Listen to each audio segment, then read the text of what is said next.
এই হুজুরের নাম জানি না, এই হুজুরের পেটও চুলকাচ্ছে। চুলকায় না ভাই, মানুষের অনেক সময় পিঠে চুলকায় না। আপনার যদি হাতও না পায় তাহলে অবশ্যই আপনার স্ত্রী বলবেন, এই নইমের মা চুলকে দাও তো। তখন আপনার স্ত্রী এক হাত দিয়ে চুলকে দিচ্ছে, যেটি চুলকাচ্ছে সেটি হাত দিচ্ছে না। হাত মানে আর এক খান্তি যাচ্ছে, মানে পিঠ একজনের হাত আর একজনের। তাহলে কোন জায়গায় চুলকে তুই কি বুঝবি? তখন আপনি দাম কিনতে নিচ্ছি, এই দিলে ঠিক। ধমক শুনে আপনার স্ত্রী দুই হাত দিয়ে হাল বাবার লাগিছে, তাও আসল জায়গায় যাচ্ছে না। কথা বল। তাহলে নিজের হাতে নিজের চুলকান যদি যায়, এত বড় শান্তি পৃথিবীর নেই।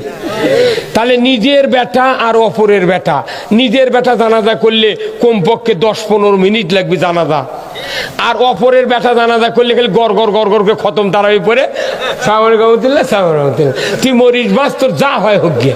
বেটা যে আর একজন আর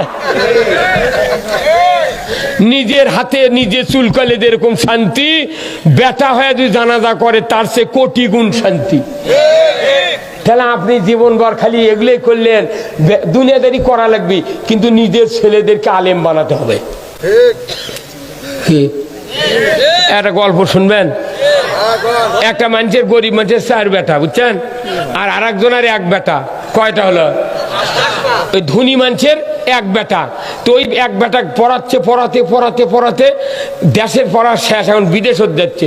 তেমন ওই বন্ধু হচ্ছে ওই গরিব মানুষ, ওই ধনী মানুষের। কইতে, ভাই তোমার কয়টা ছেলে? আমার 4টা ছেলে। 4 জন কি করে? আমার 4 ছেলে আলিম, তারপর পড়ছে আলিম লাইনে পড়াচ্ছে। কইতে, এতগুলো আলিম লাগবে, একজন জানাজা করলে তো হয়, তে আমি 4 জন ইমাম কি হবে? কি মরদ রে।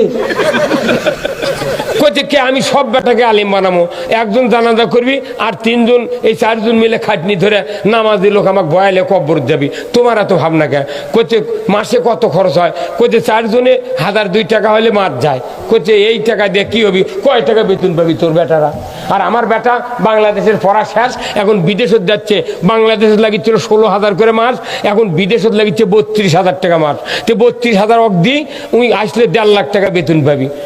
আমার বেটার কি জ্ঞান হচ্ছে তুমি জানো? কইতে, ভাই তোমার তো বেটা জ্ঞানী হোক, অসুবিধে কি? আমরা কোরআন পড়াবো, কোরআনের জ্ঞান অর্জন করে যা করে করবি।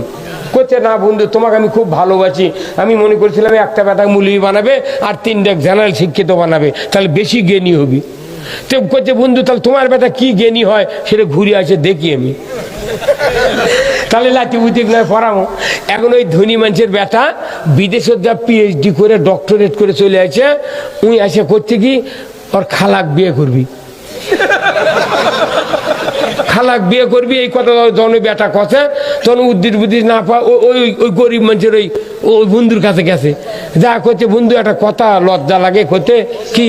করছে, আমার বেটা বিদেশের থেকে আসছে, এতই লেখাপড়া শিখানো, জ্ঞানী হয়ে আসেনি। কোথায় জ্ঞানী হয়ে যাচ্ছে, তো কি ঘটনা কি? এত কেমন বেদার হয়ে গেছে তুমি? কোথায় বন্ধু, কোথায় লজ্জা লাগে? আমার ওই বেটা এতই বুদ্ধি শিখিতে, বুঝছ, শিখেছে খালাক লিখে করবে থাকছি।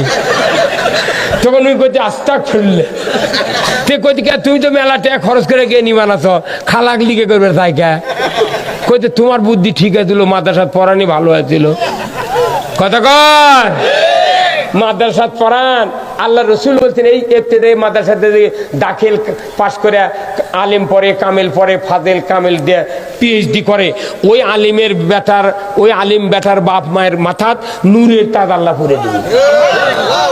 এই মাদ্রাসা মঞ্জুরি হোক, আপনারা কি চান?